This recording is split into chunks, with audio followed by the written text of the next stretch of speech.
Woe to you, O earth and sea.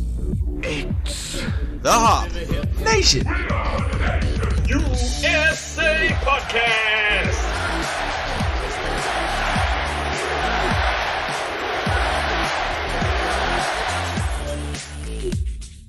It's episode 232 of the Hop Nation USA Podcast. And we're back in studio for the first time and for fucking ever, because, you know, holidays are over and the COVID is over for one of us personally. Well, yes, I don't know that it's still personal to me. It's still wrecking my life in general. Well, yeah, it's wrecking your life in general, and you don't know if you had it or not, because, you know, Joe Byron didn't send you your strips yet. So. Joe Byron. Oh, I did order my strips through the USPS though. Oh, good for you. So I'm gonna get me some mail in a week or two. You got your 4, and then maybe you can, you know, resell 3 and get a PS5. So the last time I went and bought some at home tests, I went to my local CVS and they had a whole box of them behind the counter.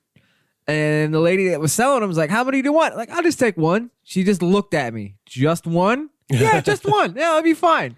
And then I walked out of the store and realized, yeah, I'm an idiot. Yeah, well, stock up, buddy. See, that should have been your first. That should have been your first clue that maybe you had COVID brain fog. Maybe, I don't know. Like, oh fuck, they got me. Wait a minute. I could be hoarding these and reselling them. I had ample opportunity. Yeah. Nope, I'm gonna walk away. Boop, boop, boop, boop, happy as a clown. No, ma'am, I only need one. I'm a responsible citizen. That should have been the first clue. Yeah. But no, we are back in person, as we should be. Yes.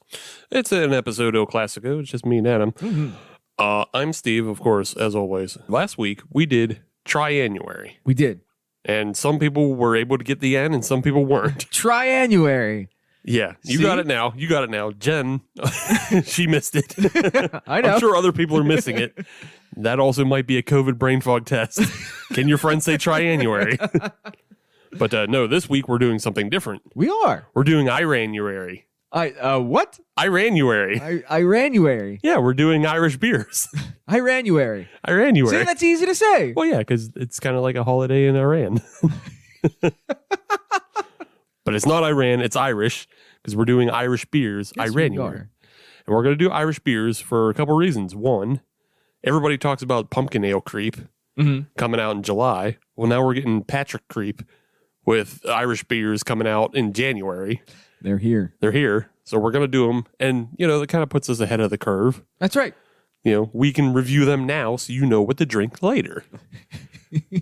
So, you know, because, look, this is going to go one of two ways for March, right? Yeah. We're either going to come back in a big way and have a great big St. Patrick's.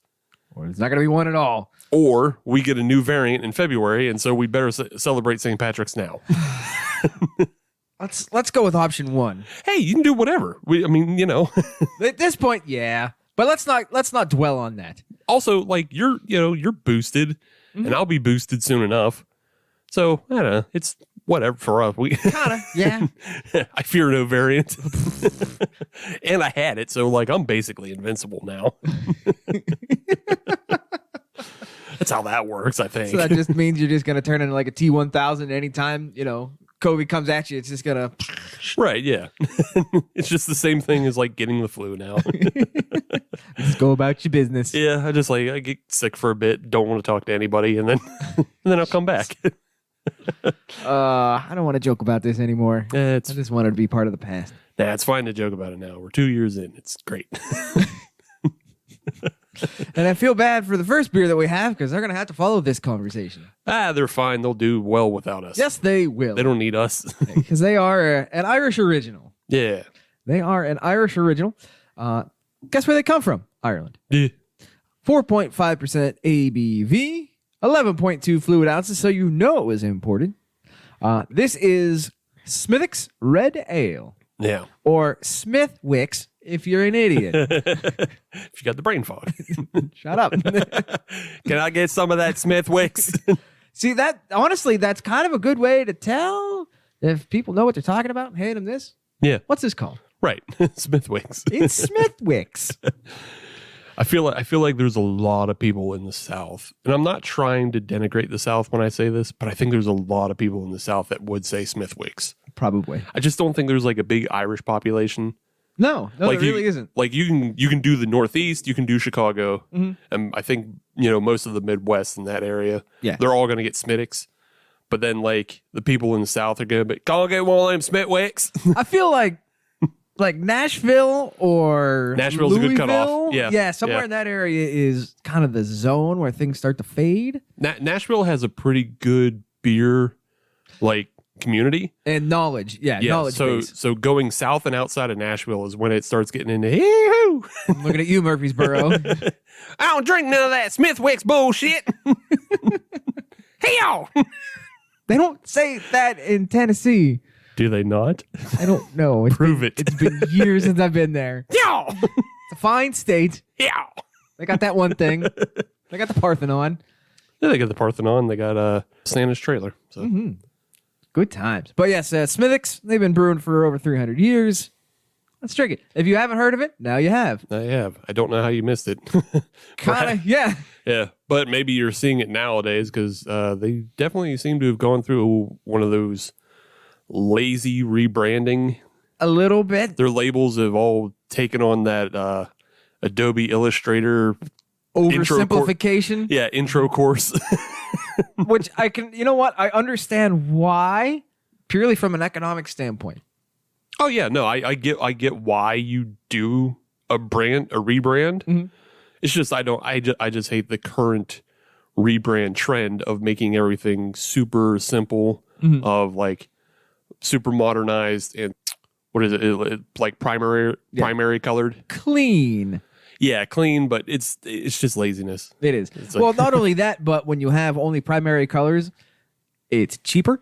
Yeah, it's all cheaper. That's all it is. Yeah, it's all cheaper to do, but it's also just like, I don't think it's that much cheaper because they're probably spending thousands upon thousands of dollars to hire either an artist or a marketing firm to do this for them. And that's what they get back. Yeah. Something I do as like trying to learn. You do it, yeah, on the reg. Right. I'm just like by myself trying to learn, and then I'll do something that looks very similar, and I go, all right, I guess. Yeah, if you had presented these, 20 years ago, you'd have been laughed out of the building. Right. But now it's the new hotness. Yeah, it's the new wave, and it will get you to stick out for a little bit until everybody adopts the same. It's all cyclical. Yeah, it's like fashion. All fashion is cyclical. Fashion is crap. That sounds like a man that's waiting for his Jinkos to come back into fashion. No. My wardrobe consists of 5 black shirts, 1 gray shirt, and various black pants. That's it. I'm good. Oh, man. When one of those gets a hole, I will replace it with the equal. Is he from Beaver County? Is he a New York City fashionista? We may never know. All right, let's open this one up. Yes, let's. We have this classic Smithwick's ale. The red ale. The red one. And yeah, it's got a nice reddish tinge to it. Reddish copper, I would say. Yeah, yep. Yeah, very clear, very copper. I will say when you poured it out, it had a decent amount of head on it too. Yeah. And good head retention as well. Yeah, good head retention. You would hope a brewery that has been doing it for 300 years has got their shit in line, that like it's not going to throw too many curveballs at you. No, it shouldn't. Which is the reason why we're doing this one at the beginning, because we have curveballs coming up. I know we do. Yeah. And let's be honest, and on this show, there are a lot of times that we pass right past the classics. Right. Oh yeah, no, this is going to be a classic style, and it's going to be a classic ale. And it would do a disservice to this beer to drink it after the nonsense we will have later. Correct. It's bad for your palate. So, Smithwick's, you're welcome. You're welcome. We did this you one favor. But on the nose, it's malty. On the taste, easy drinking red ale. Yeah, malty, inoffensive. Yeah, nice, like a really nice clean back end Yes, finish it to is. it. Mm-hmm. Like, trying to think of like the last red ale that I've really had, which is not common. I know it's not, and I'm trying to think of the same thing for me. Yeah, it's not common, and the only one I'm coming up with is the Nosferatu, which is not a red ale. What do they call that? A red IPA now? They now call it a red IPA, but it was like a red ale for a while. Which is horse hockey, if you ask me. Yeah. It's a lie, and it's all marketing. Do better, Great Lakes. Do better. They are doing better. They're switching it up as they need to sell more. That's true. They are a business after all. Yeah. They do like making money. Yeah. Nosferatu is still very good though, and very bitter. And Yes, it is. Adam would hate it very much. I don't hate it. So the last red ale that you have had was the Weeping Radish Red Ale. Oh yeah, that's right. Yeah. But that one I don't count. Why not? German. That's true. Yeah. That is true. Yeah, German, not Irish. I tried, man. I know. No, I mean, no, you were right, but wrong. That's all. Well, You welcome to my life. Yeah. You were definitely right. Yeah, that Weeping Radish Red Ale was the last one we had. And that one I remember like being a little bit drier. It was. Mhm. Yeah. This one, it has a skosh of dryness to it, but nothing, No, nothing obnoxious. no, everything is right down the middle, but like the best down the middle. Yeah. Because like red ale is always one of those first home brews that everybody does as Yes. well. And that can come out like too malty or too sweet or too a lot of other things. Mhm. This one just hits everything. It has a little bit of sweetness, a little bit of dryness, a little bit of everything. There's a reason they've been brewing it for 300 years. Yeah, it works and it's inoffensive and nobody's going to hate it. Right. And you can feel free to drink it either now or anytime between now and St. Patrick's or after. And who knows? Or who knows what's going to happen. Yeah. Nobody knows. That's why, you know what? Throw caution to the wind. Everybody drink this beer. Everybody go buy Corvettes. Doesn't matter anymore. Hell yeah. I've been reading too many economic reports about like that's what Zoomers are now. They're just like throwing money around. They're like, it's all fucking coming down. Who cares? Well, Yeah, but I mean, good for them, you know? not wrong. Yeah. Burn out the last bit of the match that you can, I guess. Yeah, exactly. Get your money's worth. Yeah, But- because your money's not going to be worth anything soon. Yeah. It's all going into crypto. Hell yeah, cryptos. We'll talk more about that Really? later. Oh, Later. okay. Yes. For now, though, let's do news, notes, and neat. Yes, let's. Hooray. This week we are talking Iranuary, and it's Irish beers in January. Iranuary. Iranuary. I ran so far away, Ray. You beat me to the flock of quicker. seagulls. A little quicker. But we want to talk, though, not of an Irish brewery, but of a Scottish one. Yes. Our favorite one Is it? to dunk on. Yes, it is. It's a real triumph, the comic. A real for me to poop on at that time. Brewdog, back in the news again. Again. Welcome back. It's been 6 months. Yeah. Well, hey, it's our first Brewdog of 2022. Set your watches, everyone. Yeah. Get it early, get it often. Brewdog apparently in the early goings of 2016 and 2017, and this would put it before the Columbus tap opening, like before they opened the Columbus brewery. Correct. So this is when they're importing beer into the U.S. before the brewery in Columbus was up and going full scale. They apparently were importing beer that you weren't allowed to. Whoops. And it wasn't by accident, allegedly.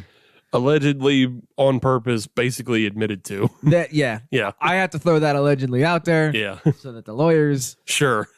Not the. No, that's out there. Okay, Yeah, let's sure. go. Whatever.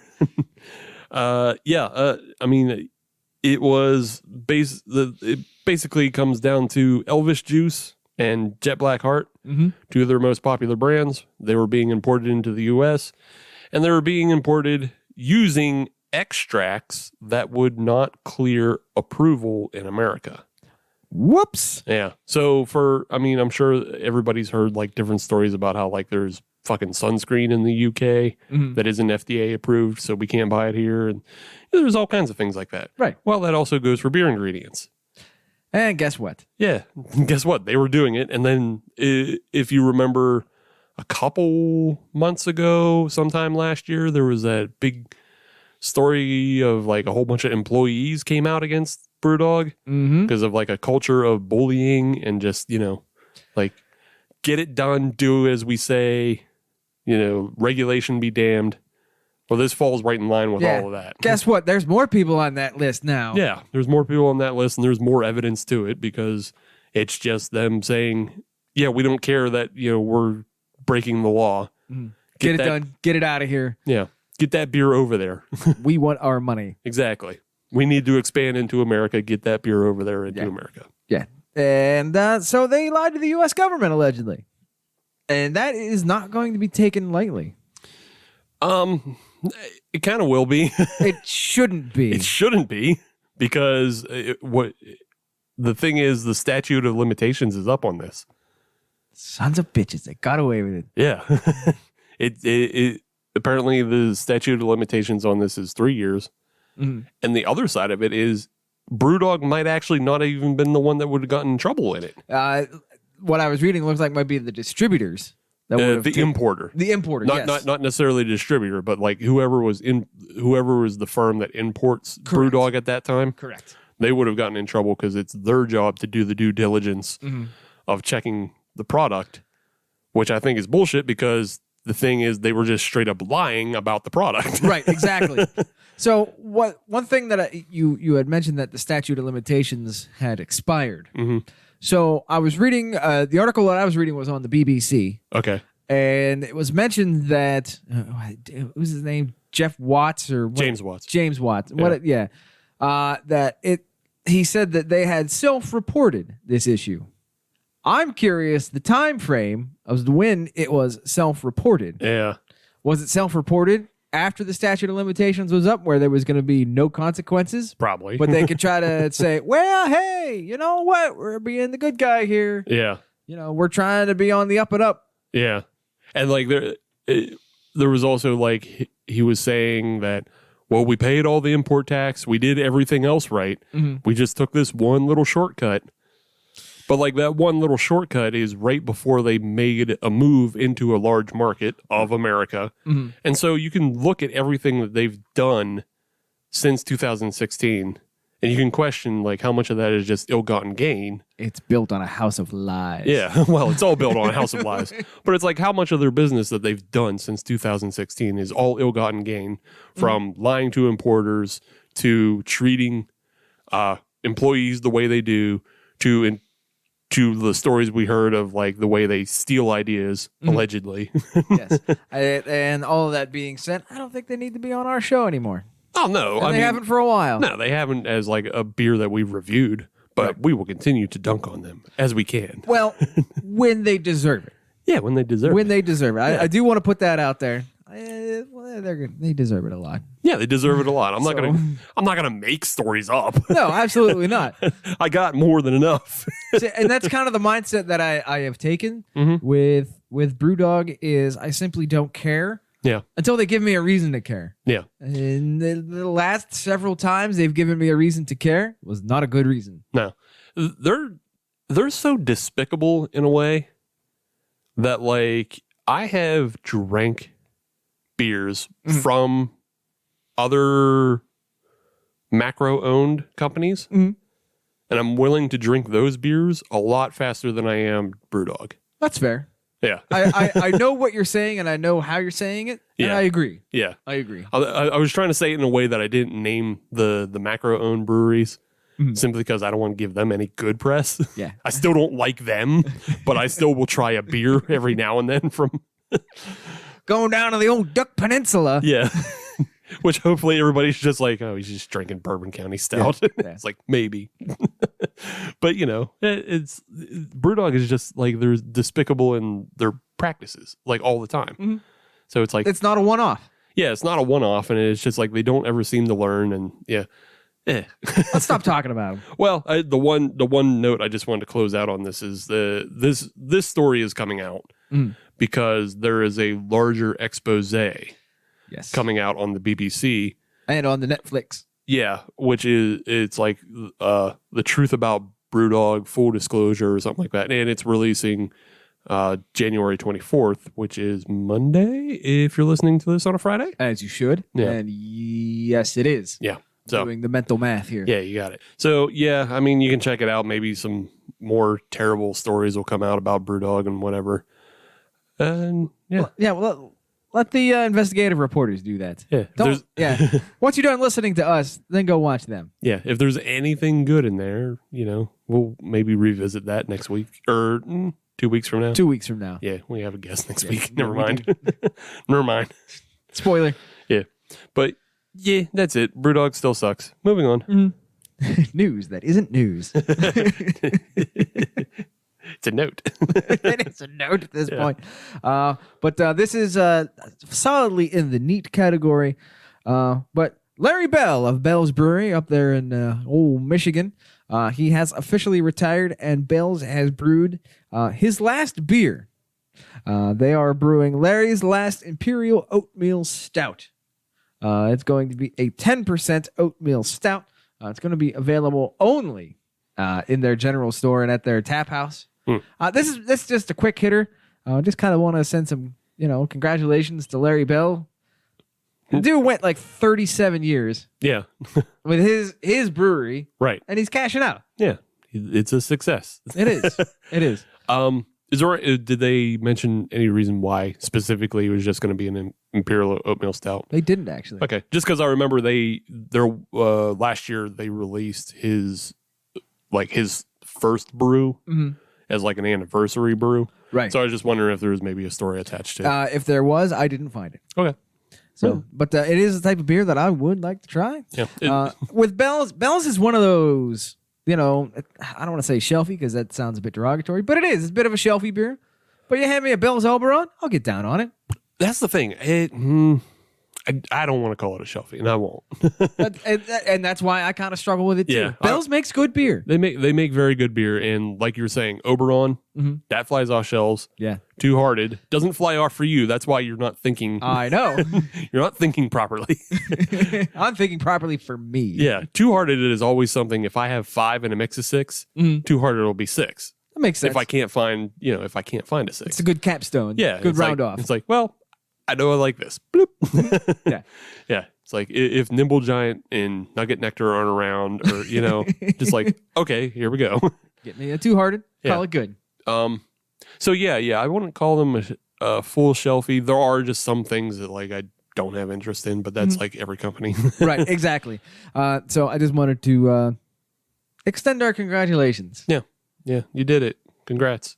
You did it in a way that a lot of people can just respect because you had a full career and now it's over. And now nobody's going to have to like follow in your shoes. Right. It'll just be some amorphous company and then people can appreciate it or not that way. Right off into the sunset. Yeah. It's like, oh, well, whatever. Dave Thomas is dead. Jeez. Long live Dave Thomas. But yes. Yeah. So congrats to Larry. Congrats to Bells, I guess, at large. Yeah. They made their money. They're moving on. So, and we're also moving on. Okay. Did you have something? I did. Okay. What you got? Looking to the future of beer. The future. Let's see. We saw the collapse of seltzer in 2021. We did. So we got to find what's on the rise. What's coming next? What is coming next, Steve? It's mushroom beers, everybody. Is it? According to some fucking financial blog I read. I hope that was the name of the website. It'd be awesome if it was. If it's not, it will be mine soon. So what's the story with the mushroom beers? So mushroom beers are on the rise because people are looking for, new ways to market beer, obviously. They're looking for new solutions. And a lot of mushroom beers are coming into they have this homeopathic homeostasis quality about them that a lot of people recognize. Kind of a, kombucha kind of... Right.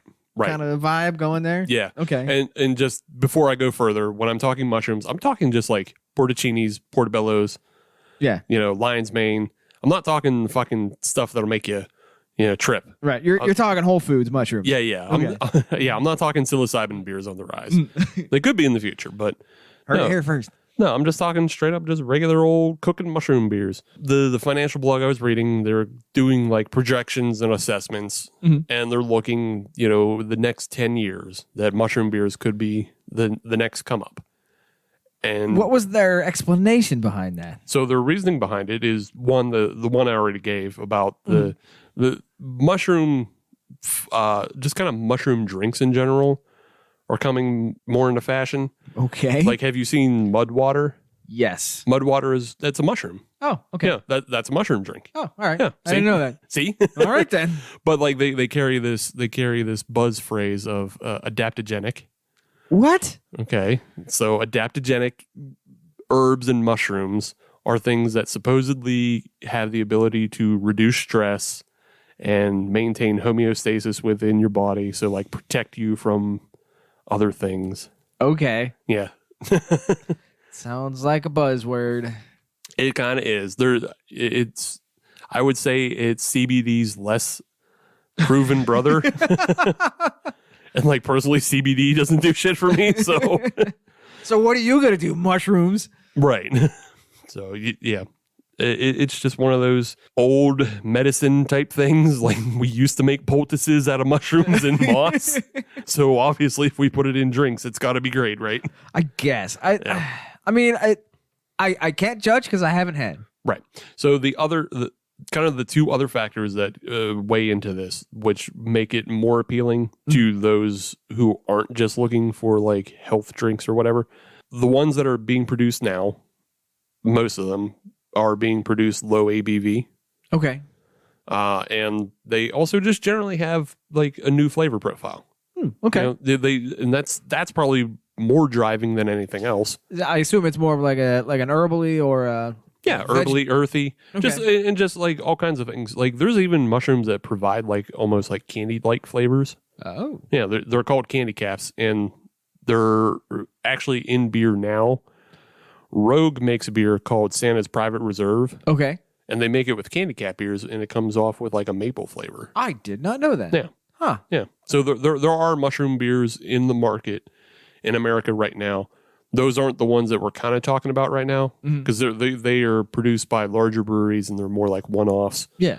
There's another one that I think is like Brewdog du Chantel, which I can't remember who did that, but it's it's a Brewdog made with Chantel mushrooms.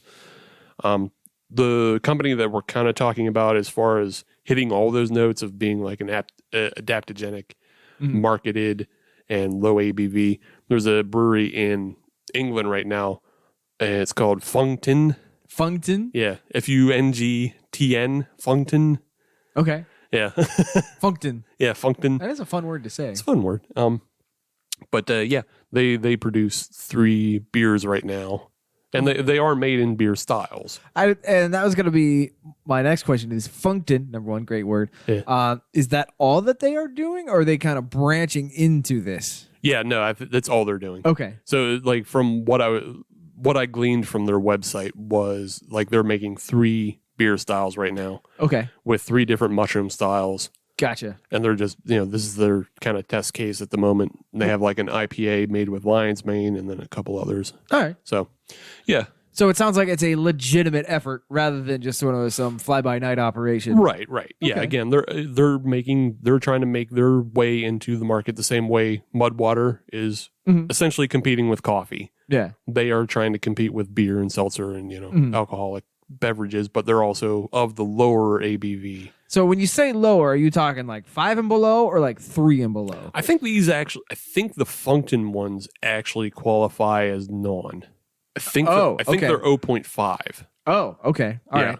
But I believe there are other ones out there that are more shooting that kombucha 2 to 4. Okay. Yeah. All right. Yeah. That's reasonable. Yeah. The candy cap one that I mentioned from Rogue though, I think is like 7. That doesn't surprise so me. like there are ones that are just legit fucking big beers out there. Right. So. All right. That seems reasonable. So yeah, just I don't know, something to be on the look for out on the rise. I don't know that we have. I think there may be 1 or 2 companies in America that are doing it, but I think they're real early stages. So and I'm sure that anybody that starts doing it in America is going to start it as an experimental for a beer fest or something like that. do 1 keg, 2 keg, Yeah. just to see how the general audience takes to it. Right. Yeah, it'll probably start at the homebrew level, so be on the lookout for that, and then we'll see if how much they grow. So I'm thinking, Beers of the Berg 2023, there's going to be mushroom beers. I wonder. I mean... Or North Hills Homebrew Fest 2022. Mushroom beers. I'm not putting us down for brewing a mushroom beer. I'm not doing it either. Heck no. Well, then don't say no, because now I want to do it. Oh, asshole. anytime you're like, I don't want to do that, it just makes me want to do it. That's good to know. No, what I was thinking of is the gluten aspect of these. And is this something that Aurochs could dip their toes into? Maybe. Because if they still remain gluten free, I don't see why they couldn't. Yeah. Dear Aurochs, get at us. Dear Aurochs, have you considered adaptogenic mushroom beers? I mean, yeah, that makes sense. Yeah. I can see them doing that. Yeah, why not? It opens up another market side to them, so who knows? And speaking of opening markets, the Pennsylvania Department of Agriculture, guess what they're doing? Hanging out at Market District? I mean, yeah, don't you? But no, they are seeking proposals for up to $2 million in funding for projects in the state of Pennsylvania to increase sales, quality, and production of Pennsylvania wine, beer, and ciders.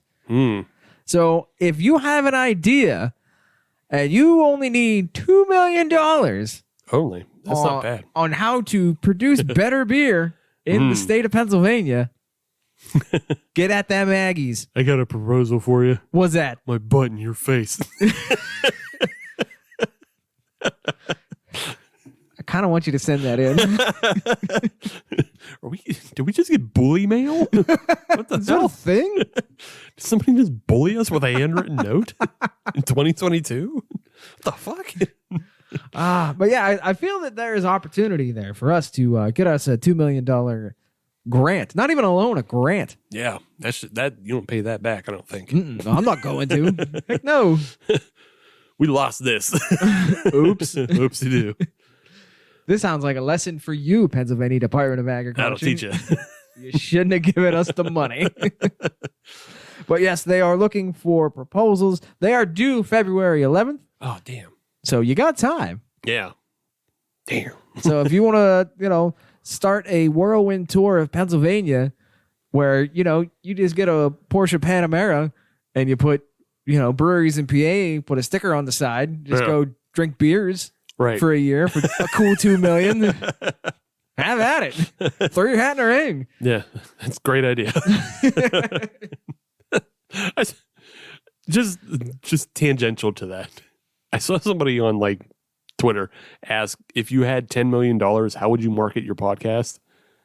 And I was like, yeah. No, completely stupid. It's like my immediate thought was, well, I would spend $500,000 on a Rolls Royce Phantom, and then probably $80 on a megaphone, and then still have $9.5 million. Right. Well, see, the dumb thing is with that is it would work because at some point in time you would become so obnoxious, that the cops would be called. Yeah. And when the cops are called, that becomes a news story. Right. And then the local news media takes care of the rest for you. Yeah, you make people make you the story. Right. You're on TikTok and everybody goes, oh, there goes that motherfucker again in his Rolls Royce Phantom screaming about his podcast. Exactly. And then you just get more money that way. Yeah, you just get more money. You just keep driving. You have 9.5 to eventually escape the country as everybody wants you dead. So again, you can do something similar and get $2 million from the state of Pennsylvania. Mm-hmm. Yeah. And, buy a nice car and then just drive to breweries and scream at them and say, do better. And then that's how you improve the quality of beer. Just a bully tour. Yeah, just a bully tour. Just go around bullying people across Pennsylvania. All right, I'm going to write that one down in pen. So that's all I've got for the news, notes, and the neat. Yeah, I'm good too. Okay. Yeah. Speaking of good, what do you think of this, Smithwick's? Yeah, fine, drinkable beer. This is something that if we were in the middle of actual St. Patrick's Day, this is something I would definitely use to edge back and break up Yes. whatever the fuck else I'm getting into, which is usually a lot of JMO engenders and Yeah. yeah. This is good for a steady state. Yeah. You know, kind of ease a little bit. Yeah. Coast. Yeah. You pick a bar that you find that has Smithwicks on tap. Smithwick's, And- comfortable stools. Yeah. And like you say, hey, if I'm not going to have some Guinness, you know, because why would That's you? at 7 a.m. Yeah. Why would you not be drinking Guinness on St. Patrick's? Why wouldn't you? But if you weren't, Right. He's got to have a Smithwick's. yeah, if you're still one of those, 55-year-old boomers who still think fucking dark beer has more carbs in it or whatever, I don't know. Calories. You're looking for calories. Calories or just it's heavy, whatever the dumb shit you believe. That's wrong. Just have a Smithwick's. Have his medics. So with that, yeah, I agree. I like it. I'll grab a Smithwick's here and there. But it's nice to have some of the old classics on the show once in a while. We haven't done that a lot, so we did it. We reset the clock. They're good for you, the listener. Now it's time to get into the bullshit. I don't know what we're doing next, so I'm strapping in just like everybody else. We're doing Iranuary. Good And Lord. it's more Irish beers. With that, we will be right back. First Sip Brew Box is a one-of-a-kind subscription service for craft beer lovers based right here in Pittsburgh. Every month, First Sip will send you a box full of craft beer enthusiast essentials, including t-shirts, glassware, and even food. Right now, our friends at First Sip Brew Box have an offer for you. Just sign up for a 3-month subscription and get your 4th month free. Just enter the code HOPUSA when you sign up at firstsipbrewbox.com. That's HOPUSA at checkout to get your 4th month free at firstsipbrewbox.com. Welcome back to episode 232 of the Hop Nation USA podcast. We're in the middle of Iranuary. It's segment 2. And I've got a quote Irish beer. Okay. Yeah. Well, it's not from Ireland. No. From America, where a bunch of Irish live. But beyond. Oh, are we not doing that? Oh, all right. Oh, no, I'm laughing at something else. All right. Maybe you'll hear it, maybe you won't. I have from the Southern Tier Brewing Company. I believe this is new for this year. It is their Irish Cream Stout. Okay, then. Yeah, it's meant to mimic Irish cream or an Irish coffee, really. All right, I'm on board with that. Yeah, it is supposed to feature notes of vanilla beans, ground coffee, Irish whiskey, and have a creamy finish. Okay. So it's supposed to. One thing I'm noticing, it says it's supposed to have a creamy finish, but it is not nitro. Yeah, this is kind of a strange thing because they've been putting a lot of things on nitro, but also it seems like they've pulled back on nitro pretty recently. I wonder why. I wonder if there's a nitro shortage. Nitro shortage or just cost thing. Like, Guess who gets to suffer? The consumer. I guess so. and again, maybe because it's new, like new, they weren't confident enough to put it in a nitro can to start with. Maybe, but you would figure something like this probably would have gone through a tap room or something first. You'd think. Maybe here's another possibility. I'm listening. Nitro does dilute flavors, Ah, okay. All right. and then maybe it just didn't have the same pop. Maybe just the flavors that they wanted. They are the experts compared to us. We're just the idiots at the end of the bottle. Yeah. So, yeah, we're gonna check this out. Okay. But it does come in at 5.8%, so it's also a little lighter. Okay. It's not. They've been running a lot of those big 10% Yes.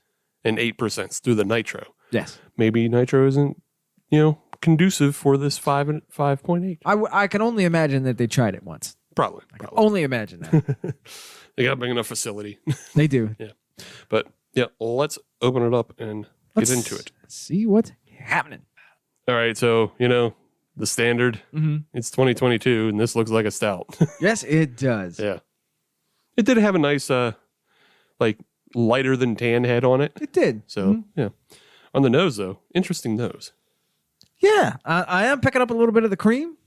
Yeah, it smells like cheap Baileys. Mm-hmm. Yeah. Like, Yeah. like not to be derogatory, but it doesn't smell full on like Baileys, but it's like Uncanny Valley Baileys. Yeah, exactly. Where you know what it's supposed to be. Cosplay Baileys. Okay. Not bad. Yeah. Not bad. I don't hate it. I don't hate it, and I can see why you wouldn't put it on nitro because that's a lot of subtle flavor. It is. Yes, I get it now. So sorry, Southern Tier. I'm not going to take back what I said, but I understand why you did what you did. Yeah. I'm getting a bitterness that would be of coffee, but I don't get like coffee flavor. Mm. It's a lot more sweet. I understand what you're saying. Almost like a flavored coffee. Yeah. Yeah. Or like almost like they could have did it without coffee and just used various roasted barleys. And it kind of reminds me of, just coffee with a little too much creamer in it. Mm-hmm. That's kind of what I'm getting. Yeah. Yeah. Yeah. This is a lot of creamer. It is, especially for me. And I usually have creamer in my coffee, and I know that you don't. I'm here and there sometimes. Really? Yeah, it depends. Depends on my mood. Fair. Yeah. Like I enjoy an oat milk. Okay. Yeah. See, I just always thought you were a black coffee guy. I mean, it depends on the day. Yeah. So let me ask this question. Yeah. What determines the creamer in the coffee? Good day or bad day? No, it really isn't anything. It's just like, what does my taste buds want? Oh, just whatever you're vibing on. Yeah. Okay. Yeah. It's literally just vibes, y'all. Okay. It's vibes all the way down. Yeah. It's vibes all the way down. I mean, it's also because like I have like fucking goof ass gourmet coffee. Yeah, and you don't want to ruin that with. Right. Yeah. Yeah. I don't necessarily want to ruin it sometimes, or sometimes it's just so goofy on its own that it doesn't need anything. That's fair. Like the one I've been on recently, by like the Bones Coffee. Okay. Is from I think it's from Dusk Till Dawn or something, from Dusk Till Donuts. Okay. All right. It's jelly donut flavored coffee. Okay. All right. It doesn't need any other else in it. It doesn't need any sugar or creamer or anything. Where did you get that? Internet. Oh, I do a lot of neat stuff on that internet. Yeah. But it tastes. It's just like it's a coffee that has a real strong raspberry flavor to it. Ooh. Okay. Yeah, it's great, and just like as on its own black, it tastes like almost like one of the Hitchhiker Next to Normals. Oh shit! All right, Yeah. I'm about to get on that. Yeah, it's fucking great. Yeah, because I just have some Starbucks right now because it was on deep discount at the Market District. Yeah. Like, well, I'll get this. I don't mind. Yeah. I'll pay half price. See, now if I'm drinking Dunkin', Dunkin's coffee is kind of shit. Well, yeah. And that's why I'll gussy it up with a little bit of, peppermint or coconut or oat milk. You give it a little extra because it's like dog shit otherwise. Yeah. But it's still, coffee. I have heard that McDonald's actually has decent coffee. Not necessarily good coffee, but decent coffee. That could be. Because they had purchased the coffee or got the rights of the roaster from somebody. And it wasn't Dunkin'. Right. Maybe it was Starbucks. Mm. But they bought the rights to another well-known roaster. Oh, okay. I think Burger King bought Tim Hortons. Yes, because they're under the same Brazilian umbrella. Yeah. I think, I know that And one. that's why Tim Hortons went to shit. Ask any Canadian. You want to talk bad about the Kierkegaard being? There will be words. We will be throwing hands later on. I'm a shit in all the bathrooms. But just quickly back to this beer. We fucking wandered off. We did go talking about coffees. Coffee talk. Yeah. We got a little verklempt. This way, yeah, it's fine. It's a little too sweet to be something you would drink all day at St. Patrick's Day. Correct. But maybe get it in early for a little fun treat with your Irish coffee. I would think either with the Irish coffee or if someone is going and doing rounds of drinks. Yeah. If you know what I mean. Yeah. I'm not going to say it because I don't want to say it.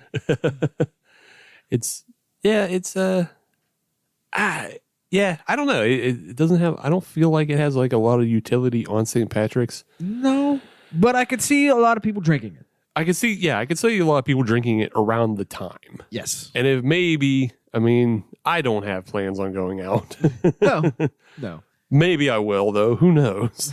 Because, I haven't had a St. Patrick's Day in how many years. But then also, do I really need one? No, none of us do. So it's one or the other. But yeah, I could see if you're not going out, you could have this as like a dessert that night. Mm-hmm. You know, after you've had your cabbage and corned beef, you settle down and have a nice Irish cream stout. Can I just call it a Reuben and be done with it? You can do that too. Good. I'm gonna have a Reuben in this, and I'll be happy. I'll be Fair happy enough. with that combination. Fair enough. Let's move on though. Okay. We're in 2022. I know. And that is the future. The future. I have looked into the future. Oh, And I've dipped into the future of beer. Really? Yes. And Okay. I've looked about how does beer adapt to our sci-fi fantasy universe? We're getting cyber drunk. Yes. The answer appears to be NFTs. I still don't understand it. Actually, I do understand it. It's all a grift. Yeah, it is totally a grift. One of the funnier ways I've heard it put is if you went into an art gallery and asked to buy a piece of art, and then they said, yes, we'll process that fee for for buying that piece of art, but then we have to go burn down a piece of the rainforest as processing. Yeah, that sounds about right. And then, no, you can't take that piece of art home, but we will put this very secret message in a closet in a back room that says you own it. What a racket. What an absolute racket. Absolute racket. And beer companies are getting in on it. Oh, goody. Hooray! Like who? Well, Singapore's largest beer producer, Tiger Beer. Heard of him? He heard of them, seen them, had one at the formerly Papaya. R.I.P. Papaya. Yeah, I haven't been to the new place yet. I was there like within their soft opening days. Where, like I don't even think they were really planning on having people inside, but I saw people inside, so I went inside. Just act like you belong. Yeah, and it's like, well, can I get a sushi burrito? And they're like, yeah, I guess so. You're already here. And then I got one, but it's all right. It's mass market, like made by white people, fucking sushi burritos. It's not papaya. It's not papaya at all. Anyways. Yeah, Tiger Beer, part of their marketing campaign for 2022 is they're getting into all kinds of things. They put up like a big 3D advertising wall, and they have all kinds of stuff going on, and they're releasing NFTs. You could do that? You could just release an NFT? Yeah, anybody could. I could release NFTs tomorrow if I wanted to. I don't, though, because it's stupid and environmentally irresponsible. It is. It really is. It is one of the worst things to come about. I don't want to harp too much on... But you're going to anyway. I'm going to. Yeah, I don't want to, but the thing about NFTs is all of these pieces of art, quote, art, whatever, Yeah. you could pull them anytime, anywhere, and use them as you want. It doesn't matter if somebody, Right. as much as if they really want to chase you for copyright, they could, but who cares? Right. If this was the way the internet was from the beginning, it would make more sense because then all JPEGs Right. and all GIFs would fall into that category of somebody has some ownership of this. Right. So I guess that brings up the question of, is there a central bank of NFTs? No. So theoretically, you could have two NFTs that are exactly the same, but they are claimed by two separate people in two separate NFT systems. No. Okay. Yes, but also no. I believe somebody even just tried doing that recently. They took a whole bunch of the ape photos and just tried to resell them anyway. Okay. Yeah. So what is with the ape photos? Where did that come from? We're way off topic. I know. It's just that's just the dumb thing that somebody came up with. So a lot of these artworks are just repeated randomized generation, and we'll get into that. Okay. And this is part of the segment as well. Okay. All right. With something in the future, but yeah, it's just one artist makes a base drawing, and then it's almost like a character randomizer. Oh. Okay. And some of these will just output they'll output the same base image, and then they'll apply a different color scheme or a different hat, and it's just What a racket. Yeah, it's just a total racket, and then it's just you buy it, and then that makes you part of the club. Oh, the whole reason is to be part of the club.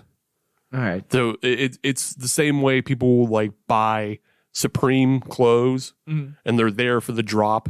Yeah. And like you were the first ones in the door. Yeah, I don't need to be part of that club. No, it's stupid. And again, environmentally, it's a waste. Yes, 100%. Because all it does, and not only that, but you're also ruining gaming computers, you dildos, because nobody can buy the fucking GPUs. Right. Can't everybody just be cool and invest? I don't know, invest in bamboo or something. Invest in companies, invest in people. Like, yes, yeah. Invest in people. Like, pay your teachers. You can buy artwork. Let me blow your fucking mind. You can buy artwork from artists. Whoa, wait, hold up. And then keep it in your house. You can actually fungit it. You can just have it. You can have it and touch it, and it's yours. You can funge the shit out of it. Yeah. And then if you want to post pictures about it, you could.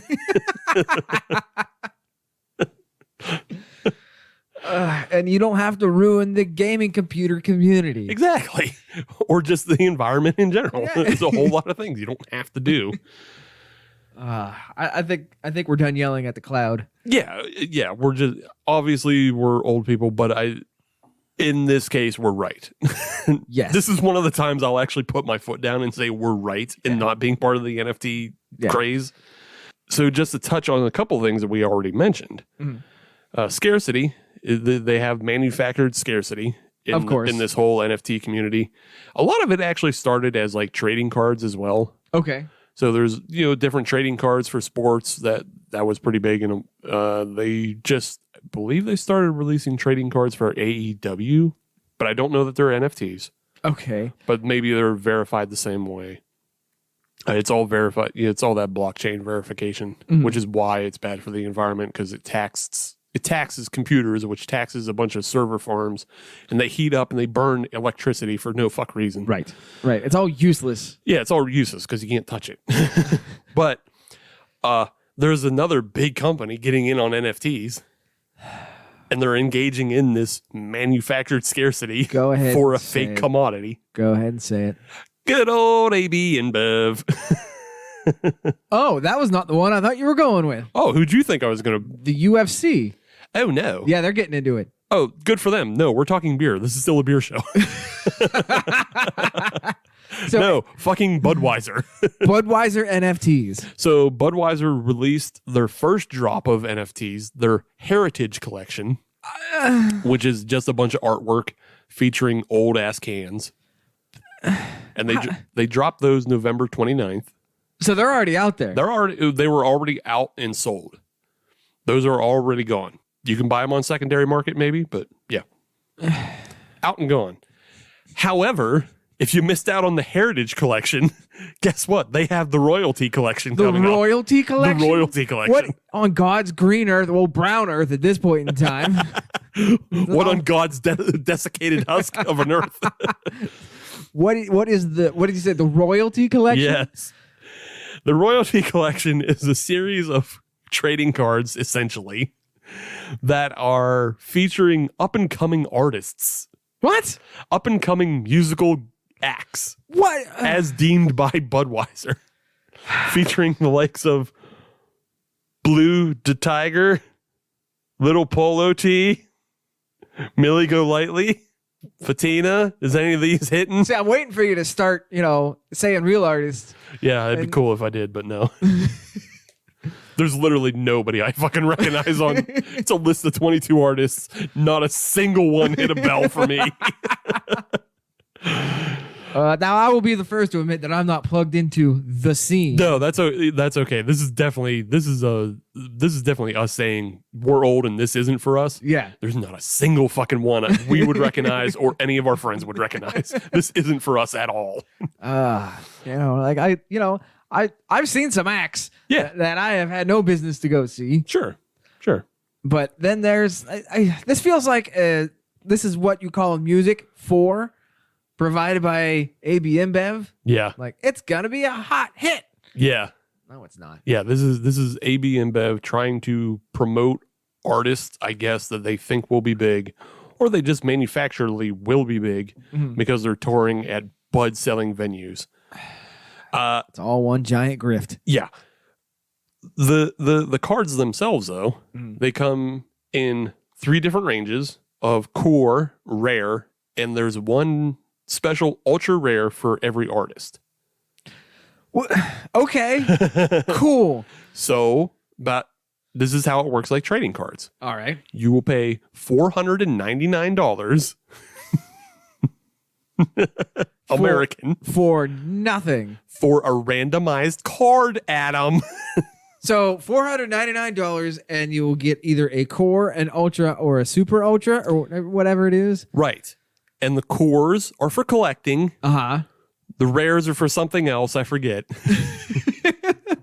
Like a newsletter. I don't know. Okay. All right. And then if you happen to get one of the ultra rare cards Yeah. for the artist, then you get to have a one-on-one video call with them. That's your big win for playing this essential sweepstakes. Or lottery, even, because you have to pay into it. It's a lottery. It's not even a sweepstakes because it's not free. But It's a raffle. I'm sorry, my brain has completely short-circuited on this. It's the best. That shit is so stupid. But And- why? And you get to keep the card. But you don't get to keep a card because there is no card. You know, internet card. How can you call it a card when it's not a physical card? Look, CES just debuted Samsung TVs that are NFT compatible, meaning you can look at your cards on your TV. You're opening Evites. That's all it is. That's like at Christmas, whenever you get all your Christmas cards and you put them up on the mantle and everything. It's the same thing, but it's with Evites. I'm gonna show people my jib jabs. I mean, is that correct? You could go in and do an individual jib jab and call that an NFT at that point? Could you? No, because the jib jab was originally created by somebody else. It's a matter of proving some sort of ownership, although as aforementioned with the Bored Apes and the Gutter Cats. Wait, there's gutter cats? Yeah, there's all kinds of things. What the hell is a gutter cat? It's the same thing as a Bored Ape, I'm but it's cats. I'm going to look this up. I'm not going to get anything weird when I look up gutter cat, am I? You might. Great. I can't prove any of that. Maybe put NFT along with that. Gutter Cat NFT. There's Gutter Cat Gang and Gutter Cat NFT. Let's go with that. So the gang is probably the club of Gutter Cat owners. Oh, okay. Yeah. But don't get into that. No, when I got AB InBev cards. Or There's more. you can get into the Non-Fungible Brewing Company. What? Yeah. That There's You're making all of this up. You have to be. There's a new club, Adam. It's the Non-Fungible Brewing Company. And where is the Non-Fungible Brewing Company, Steve? On the internet. Let's start throwing something. It is on the internet. And they're starting with an initial offering of 10,000 NFTs. Okay. So you can get on their whitelist when the drop comes. You Okay. can be there ready to buy one. And it's essentially a lot of the same thing.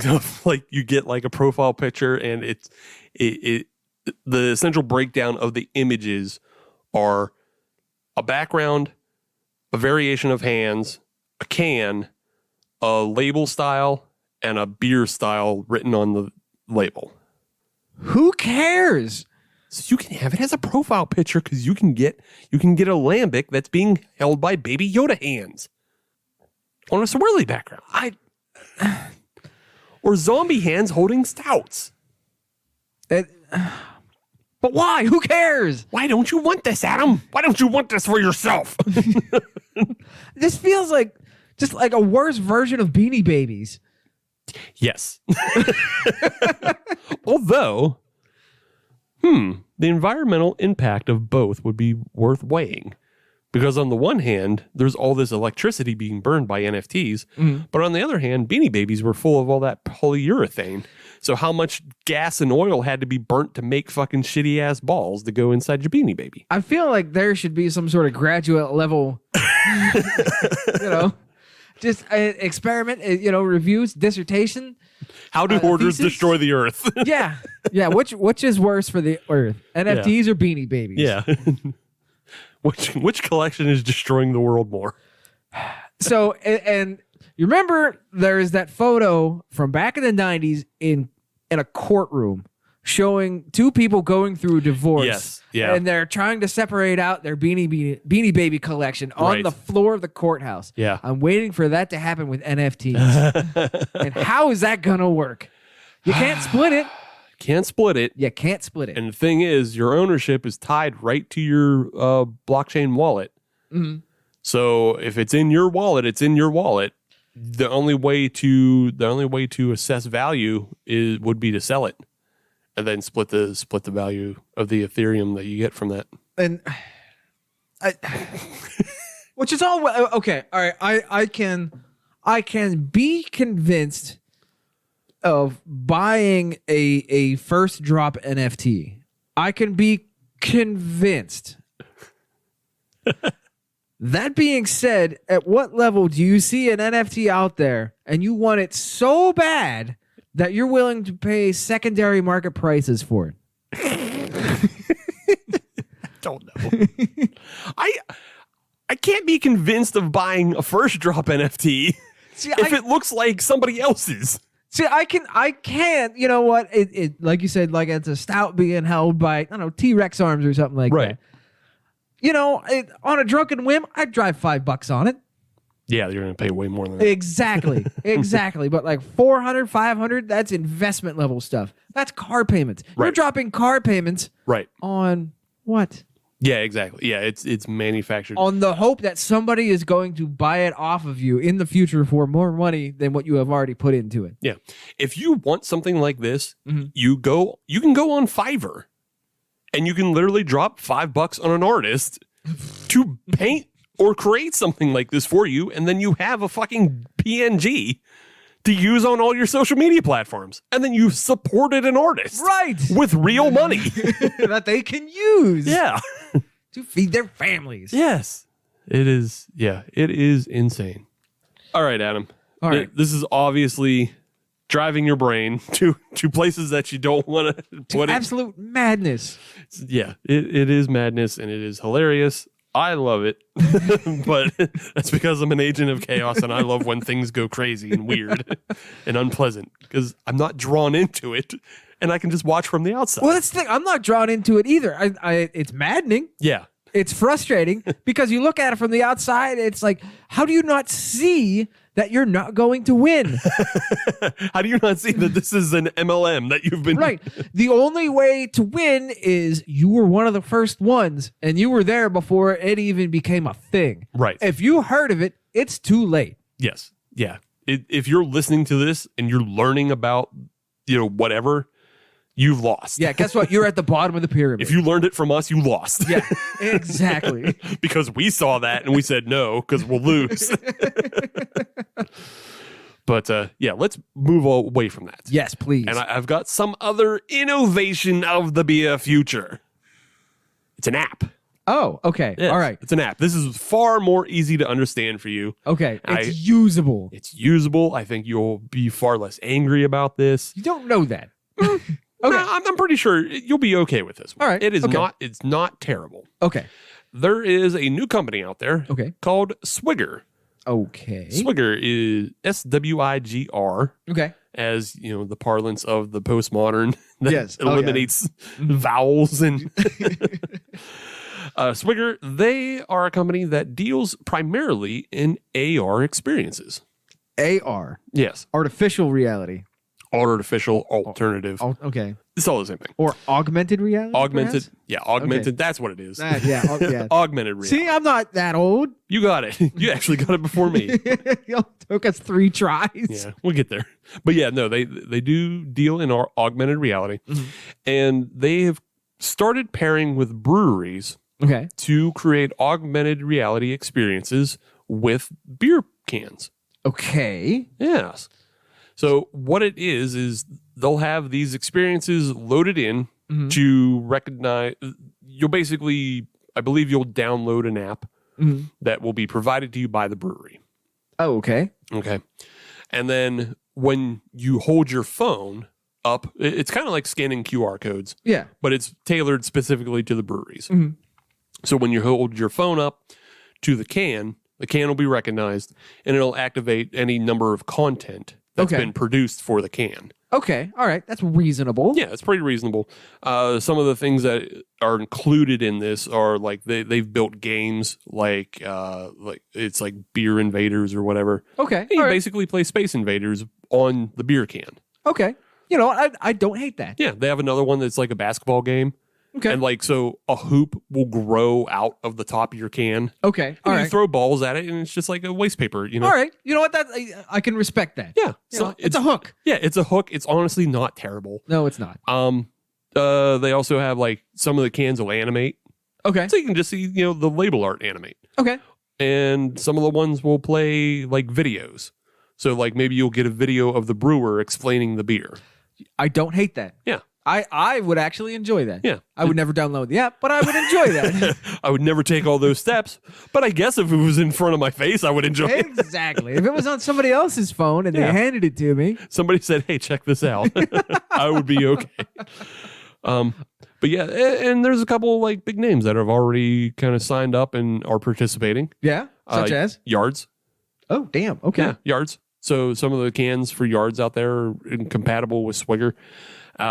Maui Brewing. Mm-hmm. I believe we've had them on the show. At Yes. least have talked about them. Yes, we have. We did an entire episode on that. Yeah, we did. Yeah.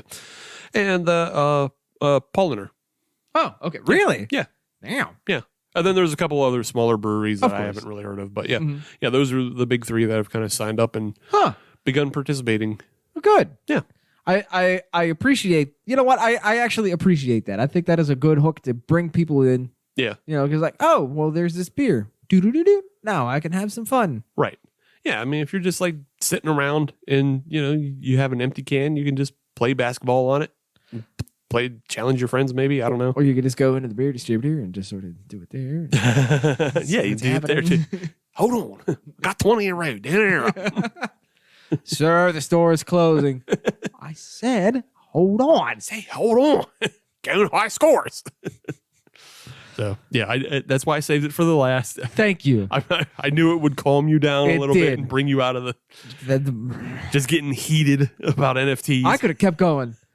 You could always go. Like, that's the NFTs and Brewdog and This is just a maddening episode. yeah, it's just a constant cycle of like, fuck this, I'm getting madder, and then fuck this, I'm still getting madder. Like, you know, it's bad for your blood pressure. It is. I'm So going to that's have to calm down. Yeah, that's why you come back.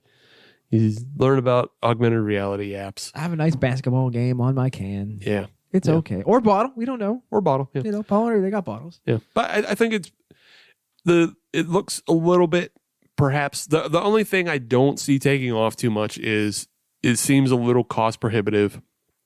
And just like you have to sign up as a brewery, you would have to sign up. Right. And then create all this extra content as well. Like obviously, you know, the can, or obviously some of the things you could do are already preloaded. Yeah. But like if you want to animate your label art, you have to create that animation Yes. or pay somebody to. And like, Oh, no. Paying somebody. yeah. Oh, no. Yeah, right. So, or if, you know, you're like the brewer for Voodoo, I believe he does all their own label art.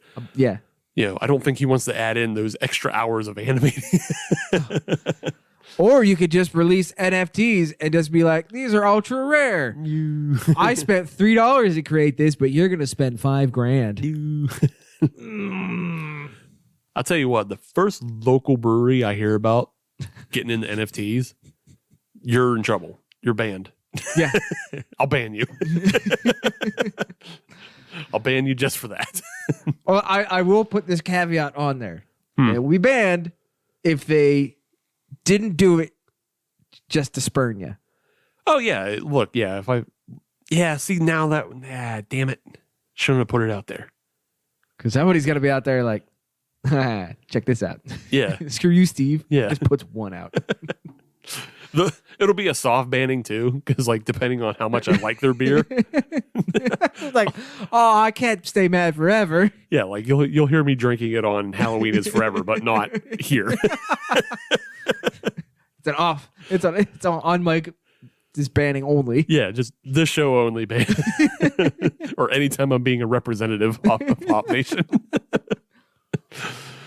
But yeah, that's a peer into what the future has wrought upon us. Yeah. I don't want to do this anymore. Did we get healthcare? No. But We've got gutter cats. we've got gutter cats in the royalty collection. Great. So you can possibly have a sit-down conversation with something What was Time. What was it? A little golf tee or what was it? The polo tee. All right. Believe there's another band called Time, but it's hard to tell because it's T and then colon ME. I'm just saying it's Time, but All right. T is the ME. yeah, it could be T is the ME. Who knows? T is the me? I don't know. Could be. Who knows? I don't know, man. I don't want to. Can't we just go back to like the Jurassic Park days? No. At least there you could face your enemy. So what'd you think about this this Southern Tier beer? Yeah, it's a drinkable beer. It is. It is a very drinkable beer. I think it is a bit of a narrow scope. You're not going to be drinking this in the dog days of August. Oh God, no! It's a little too creamy. It's a little. Yeah, and that's coming from a couple of stout drinkers. I mean, yeah. As a suggestion to other people, I totally could. But for the masses, yeah, for the masses, yeah, you're not going to be pounding this one down. This is definitely good for Pittsburgh. Second winter, which is March. yes, it is. This is a perfect beer for whenever you're fighting off that last snow day. Yeah. Yeah. Here's the other thing, Adam. I'm listening. You didn't see it, but it's on the bottle, and it says this is best by June, so you can't be drinking it in August. That's right. They know. Come June 23rd, right in the trash. I wonder if that's like also just like a quality thing, like they thought of. Like it's not so much the beer degrades, but they're just like it's too hot. No one's gonna want to drink this in the 4th of July. Don't drink this in August and then like give it a 1 star because you drink creamy ass stout and Don't turn this into a bet. Yeah. But yeah, for now and for the next month or so, yeah, get in on it. Yeah, I think it's good. It's just it's not sweet enough to be a dessert, but it's too sweet to be something you drink all day. Agreed. Yeah. I'm curious. I know there's a good pairing out there that is beyond just the Reuben sandwich. Yeah. But I can't because you're not going to pair it with fish.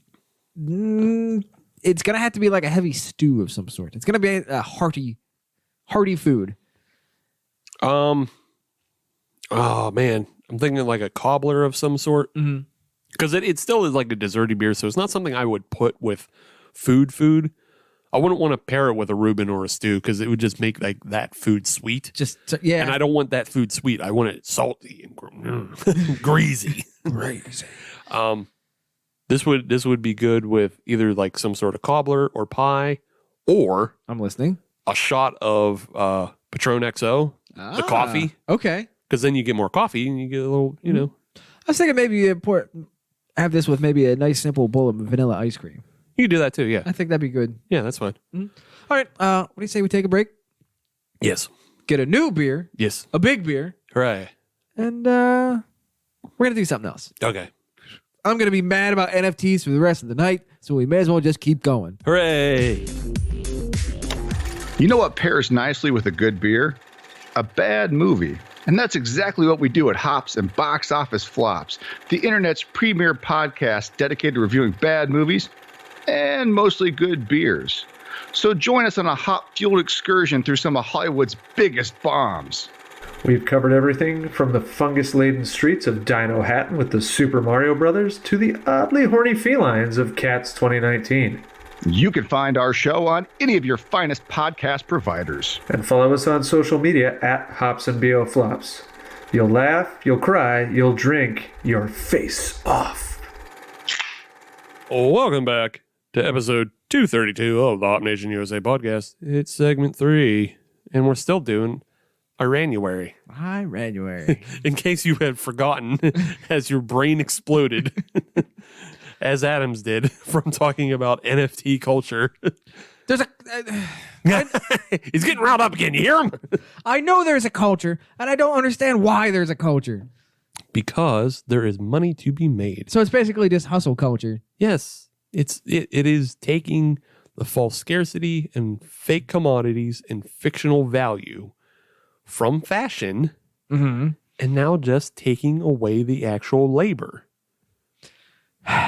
There's no more like sweatshops producing shitty Supreme sweatshirts that have no added value compared to a Champion, compared to whatever you get at Walmart. Yeah. And one, I think. Russell Athletic. Russell Athletic, there you go.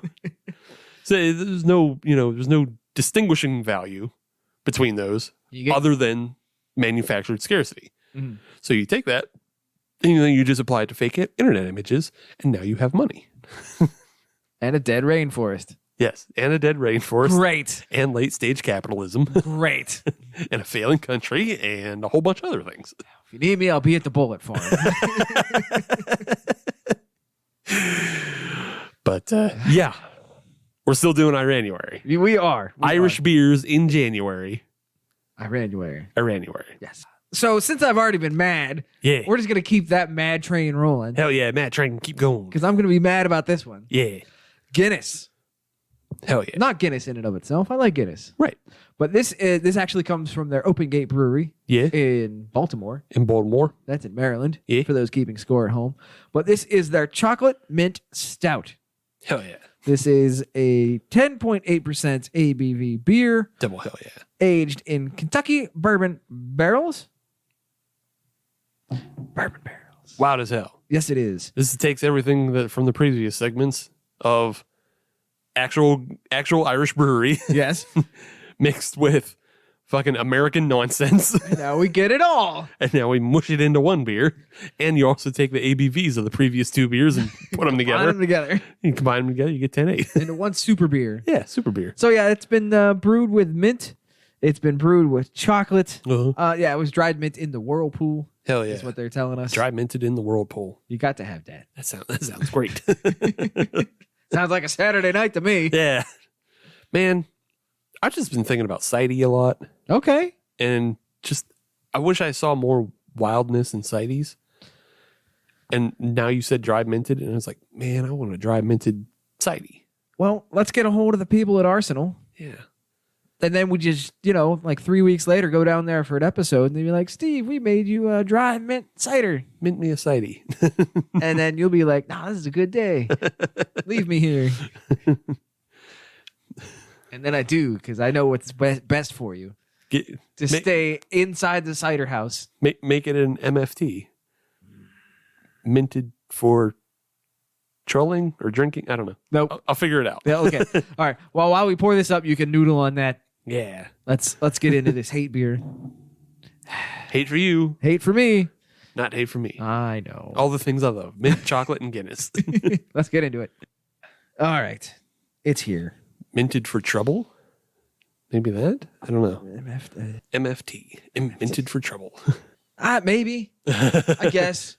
Yeah, let's go with that. That's fine. It's the best I got for now. That's what we're going with then. I gotta sit down and actually write, not think on the fly. But this minty Andy's candy. Yeah, it's a stout. It's a Guinness stout. Yeah, the head is noticeably darker than the Irish cream stout, though. It is. So it is. There's that. And the other thing is, this was not nitrogenated. Right, not nitrogenated. Also, I'm surprised it's actually retaining as much head as it is with the mint oils. Yeah, I figured the mint oils might have hurt it, but I guess it didn't. So that's cool. That was one of the things I noticed. There is a bit of a hint of an oil sheen. Yeah, it looks a little bit like there's an oil sheen. Mm-hmm. A little bit of a spill at the gas station. Not hating, just saying. Yeah, it's just there. On the nose, it smells like Andy's candies. Yeah, it does. Yeah. Mm-hmm. I don't like it. Now, I will throw this out there. I don't like mint chocolate anything. Right. That's not my jam, especially when it comes to beer. Because you're so close with the chocolate beer and a chocolate stout. Why you got to ruin it with the mint? Because mint's awesome. I don't understand. Do you like regular mint things? We've been through this. I know we in have. the past. Yes. Like, I don't mind like a piece of mint bubble gum or gum, chewing gum. Right. You're not going to have bubble gum that's mint. That's awful. Terrible. No, I have no problem with that. But mint chocolate, just because you're so close to having something good with just chocolate, and then you just go too far. You just ruin it. It's crazy because I always think mint enhances chocolate. No. Yeah. No, to me, it ruins it. And coffee. Mint enhances a lot of things. Mint fucking rules. Ah. I had a thing. Here's how much mint factors into my life. Oh, okay. Just to share a story from the opposite side. So look, Walmart, they fucking put out candy all the time, and it's always seasonal candy. Yeah. And you can always find seasonal Hershey Kisses. Yeah. Now, Walmart is such a scumbag company that they have no problem the day after or the day before, the holiday is over, they'll just swap out. Oh. There is no grace period of getting on sale food. Oh, they with just take it away from you. Yeah, they just rip it out, just rip it away from you. You don't get it anymore. And so, Christmas time, they always have the mint truffle Hershey Kisses. Yeah. They fucking rule. Now, I was there at like December 20 or probably like 19th or so. Okay. Yeah, it was like less than a week out. Yeah, less than a week out. And I said, you know what? I'm going to buy 2 bags rather than 1 bag and keep them in the freezer because I know. And God damn it, if it wasn't so true, because the 23rd come around and it was already fucking Valentine's candy in Time there. for Valentine's Day candy. December 23rd, Valentine's candy. I was like, shit, you motherfuckers. You can't even let it go the whole season. What about us last minute shoppers? That's right. How dare you? And so that's how much mint candy factors in is I will buy 2 bags to make sure I have some more lasting into the winter months. So I actually have some Andy's candies here in the house. Yeah? But it's chocolate and toffee Andy's candies. Then is it really Andy's candies? Yes, it says Andy's right on the name. Yeah. Is it? Andy made it. Eh. He was there when it happened. He had his fingers in the pot and everything. I'll dispute that. They should call it something else. Like, you know how Andrews, Candrews? something like that. Okay. You know how there's Mallows cups and then there's the other peanut butter cups. And they have to change the names. Mm-hmm. There's Almond Joy and the other one. Mounds. Yeah. You should have to change the name. You don't get to call everything Andes. If you're moving away from mint, you don't get to call it an Andes anymore. So it's just Andrews, Candrews. Sure. All right. Could I'm be fine that. with that. Yeah, it could be that, but you just don't call it Andes. All right. Well, if you're so mad about it, maybe I won't give you some. That's fine. They're actually It's not mint. I don't want it. Okay. They're actually good. They're quite enjoyable. Mm-hmm. They're a nice little treat at like 8:30, 9 o'clock at night. Yeah. Unlike this beer. You don't like this beer? No, I don't. Okay. Why? Well, it's not that I hate it. Okay. It's drinkable. Uh-huh. However, for me, it's breaking one of the cardinal rules. Oh, it's over 4%, so that's not it. No. It is minty, so it's calling it shot. It's not minty enough for me. Really? Yeah. Okay. All right. Yeah. I'm getting way more barrel. Ah. Okay. All right. Yeah, it is way more of a hot, like barrel stout than anything else. Okay. I'm not getting the mint, and it's not like a cool and refreshing, enjoyable mint. Mm-hmm. It's just like a hot burn in the chest. Hot mint. And then maybe you get a little mint on the burp. Mm-hmm. And the mint is on the nose. It So is. yeah. It's there in that regard, which kind of makes sense with it being added in a whirlpool. Right. you Yeah. know. So they kind of said it right up front what was going to happen. Yeah. But just by putting it in the barrel, they more or less destroy any subtlety of a mint chocolate beer. Welcome to 2022. Subtlety is dead. Yeah. So yeah, I'm not in love with this one as much as I would like to be. So it sounds like we're both kind of on the same page, but for completely different reasons. Yeah, and that's why I told the story about the kisses, because Okay. I needed people to understand. You're setting precedent. I fucking love mint candies and I love mint coffee. I love mint things. He's a mint maniac. Yeah, exactly. So yeah, when I say I am not a fan of this one, it's coming from a different place than you, who Gotcha. doesn't like it because it's mint. Correct. But yeah, I already knew it going in, so I feel bad for you because you had high hopes. I did. I didn't. I bought it because I was excited. I was like, fuck yes. Because I didn't expect to find it. I found it at JR's as a single bottle. Oh, okay. Didn't expect to find it that way. I got all hyped. Well, Sorry about your luck. I had a good JR strip. Yeah? Yeah. Because I mean, aside from this, it's fine. It's still fine. It's still a 10% stout. Right, it'll get you ripped. Yeah, it's still okay. But like I found the Irish cream. Mhm. They still had some Mad Elf. Ah, They okay. had some Nugget Nectar. Okay. I got some other things too. So, Nice. Yeah. Nice. Yeah. It Success. was a good time. So, Steve, it is time for us to play a bit of a game. Okay. Nobody asked you. Okay. We have played this in the past. What we do is we scour the internet high and low for people that pose questions on forums, on subreddits, things of that nature, and we answer them ourselves. They didn't ask us. We're going to give you our answer anyways. Yeah, too bad. That's what you get. You jerk offs. No. Somebody's a jerk off. Yes, there are jerk offs in this world. I agree with that. But that's not what we're saying. Okay. All right. So, first question is actually very apropos for this beer. Fun. So, this comes from JFresh21 on Beer Advocate. Uh-huh. What is your barrel preference for aged stouts when it is not a bourbon barrel? Okay. So what sort of spirit would you use for your barrel? Would it be a rum? Would it be a vodka? Would it be a wine? So I can tell you what it's not. Okay. As I work through this. And it's probably just going to come down to actually Irish whiskey barrel. Okay. Because bourbon is a specific barrel, and They didn't say that's a specific whiskey, so they didn't say I couldn't have just regular old American whiskey or fucking put it in a Brewdog barrel. I don't care.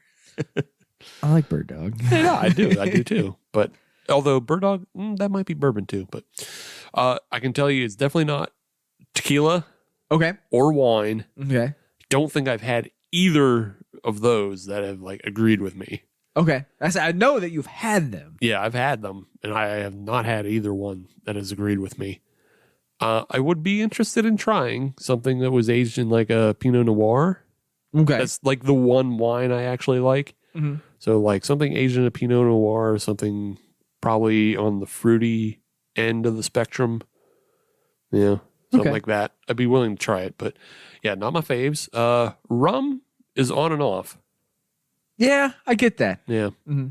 But I, for me personally, I would put rum high on my list. Yeah. It's higher than the other ones I've mentioned, but I think it's honestly probably just I would rather have it aged in like a Scotch or a Irish whiskey barrel. All right. If I can't have bourbon. So, and yeah, I think bourbon is the way to go here. Yeah. However, I will put one additional twist on this. Is if I had my choice of barrels, I would use a whiskey barrel, just a fine whiskey. Yeah. But then I would have that whiskey barrel drained of its whiskey and bottled and sent on its merry way. And then I would barrel some maple syrup in that for 18 months. Yeah. Get all that all up in there, bottle the maple syrup, and then put the beer in after that. Okay. That's what I would do. Yeah, that's fire. You can do that. It is good. It's damn good. It's always been a hit or miss like venture for me. Like CBS, the one CBS we had from 2017 that I still have. Yeah, you didn't get shit off the barrel from that. And it was just like it was just like a hot beer, and I hated it. So yeah, I would agree with you though. If given choice, I would still definitely stick whiskey. Yes, and given choice, I would try to get like Sazerac barrels. Ooh. Yeah. I would like to try something aged in a Sazerac barrel. Can you do that? Why not? That is true. They make a very solid point. Yeah. I mean, there's fucking Heaven Hill and Buffalo Trace barrels out there. Yeah. Surely somebody's using Sazerac barrels. It's just we never seen it. Well, somebody's got to put something out on the internet. Yeah. Turn that into an NFT and then... No. And people will start knocking down your door trying to give you money for that. It's not how any of this works. Well, I don't want to explain it anymore, and I don't want to have it explained anymore. I'm tired of thinking. I just want to say things and be loud and be angry. Thank you. Thank you for understanding me. For all these years. Got your back, Joe Rogan. Salvia and eating elk meat. And that's incredible and other such things. I don't want to talk about him. That's wild, man. Jamie, bring that up. All right, so this comes from the beer subreddit. Gatano is the username. And they ask, what's the best snack to have with a beer? Did you say Kitano? Guh. Oh, Gatano. Gatano, yeah. I've been watching a lot of Kitano films. Nope, sorry. Nope. I was excited. I was like, are we about to talk about Beat Takeshi? Is he? Nope. We can if you want. Damn it. Watch the Outrage films. They're fucking great. Where would one find that? Prime. Oh, really? Yeah. Oh. Yeah. Go on Prime. All 3 Outrage films are on there, part of the Prime. Outrage and Beyond Outrage are part of Prime, so they're free. And then Outrage Coda, the newest one, is on IMDb TV. Okay. So it's still free, but you have to watch commercials. Yeah, whatever. Yeah. Okay. Great Yakuza films. Oh, what was the fucking question? It's a very easy question. What is the best snack to have with a beer? Snacks. That's a pub mix. Okay. Yeah. All right. Fucking rules. There's one, and I am so mad, and it's the fucking austerity and the supply chain and everything falling apart that has taken it away from me. What's that? Imperial Nuts used to make a bar mix, Oh, okay. and the bar mix was a big giant ass tin. You can still find other bar mixes out there, But not the. but not the one I love. Yeah. And it was a honey mustard. Ooh. Yeah. It was a honey mustard bar mix. So it was like honey mustard bagel chips, honey mustard pretzels, I think honey mustard Chex Mix pieces, and then honey roasted peanuts. Okay. All right. It was the best fucking thing ever, and they took it away from me. It was $6 at Big Lots for a big fucking tin. Lasted me all week. It was great. Not anymore. Not anymore. I can't find it. It's out of stock. Nobody has it on Amazon. There's like one reseller selling old. Yeah, it's like $40 for a tin. And it's like, what's the matter with you? You're a terrible person. Shitbird. But at least it's fungible. Yeah. So for me, you kind of hit it already. Chex Mix. I like me a good original Chex Mix. Yeah. That being said, I also like a good bold Chex Mix to go along with it. Oh. But there is a new front runner. And we talked about this, I think, off mic last week. Maybe. Dots Pretzels. Oh, Dots Pretzels, yeah. Yeah. I don't know if you ever had those before or not. I haven't got into them, but a lot of people sing their praises. I am a fan. I got into them earlier this year. Well, last year. Yeah. And not that time is a construct regardless. Well, But, maybe you got into them January 3rd. You're just Nope. like, Dots Pretzels, all right. all right, this seems like a good New Year's resolution I can get behind. But no, if you can find them, get them, eat them, enjoy them with a beer. I think if you can have those and some Chex Mix, like if you can get the Dots Pretzels, pull out all of the pretzels from the Chex Mix and put the Dots Pretzels in, Okay. you have yourself a winner. That's a lot of work. It is. It is. Sure. Hot tip for everybody who wants to do a lot of work for snacking. I mean, what else are you going to do? Sure. Well, I don't know. That's more of a 2020 activity. That's true. I'm curious how all of the sourdough starters are doing out there. Yeah. How many of you still baking bread? I don't even find Chex Mix bold. Goddamn supply chain. You can't find it? Couldn't find it. Oh, Not where I went. I was But going to say, Shop and Save will get you there. Sure. Probably. I just didn't. I know it will. You just got to go to more stores is all. I don't want to do that. I know I don't want to do that per se either, but it's just, that's the thing. It's like, you can't find it one place. You got to go to more stores. Make a day of it. Yeah. Bold Well, Chex Mix Day. it's usually what my day is, like my only day out of the house. Supply run. Yeah, just a supply run, go to like various stores. I mean, you gotta go to one for sure, like to get the bags to take to Aldi. Oh, yeah. So Yeah, exactly. Pour everything out. Take the bags with you. pour everything out. What are you talking about? Well, you just take the stuff in with you? No, I just take extra bags from the store I was at. Oh. You fool.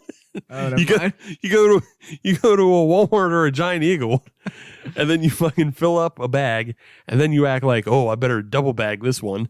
Oh. You double bag something that doesn't need double bag. You get to the car, you take the free bag off, and then you have free bag go Aldi. Nope, never thought about it. You don't know how to be poor. I guess you're right. I never thought about that. Nope.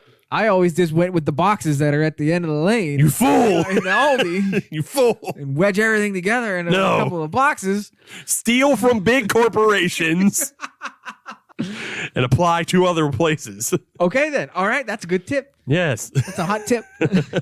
No, I never. Nope, never crossed my mind. Well, I hope it will next time. But what am I gonna do with all my canvas bags? Oh, if you have canvas bags, then you have canvas bags. I don't have canvas bags though. I know, but if if you did, you did. That's true. So go get some canvas bags. Do that too. Our next question comes from Todd Yeah. on the old BA. On the old BA on a beer record. Yes.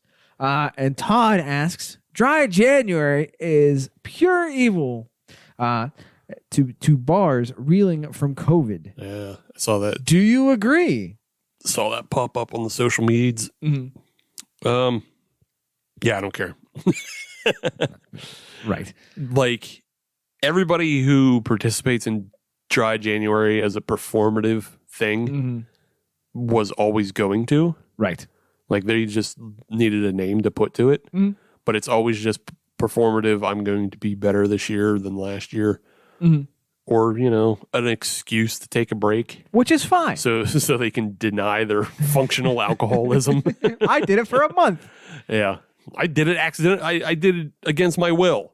Right. I had the COVID and I said, well, fuck, I'm not going to drink while I have COVID because it'll probably ruin my immune system.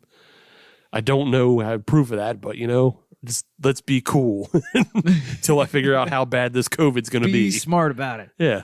Till I figure out how bad this is going to be.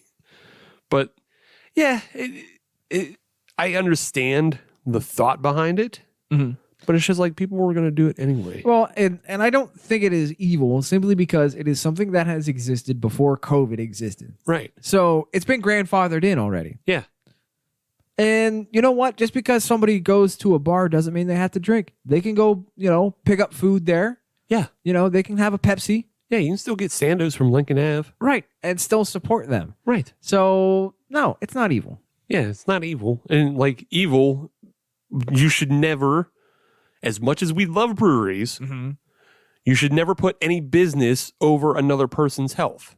Thank you. That is correct. So it is not evil to go against the wishes of a business. Absolutely. Yeah. Yeah. I don't. Yes, when that popped up, that would, like you said, it's performative. Yeah. Yeah. Backlash. Yeah.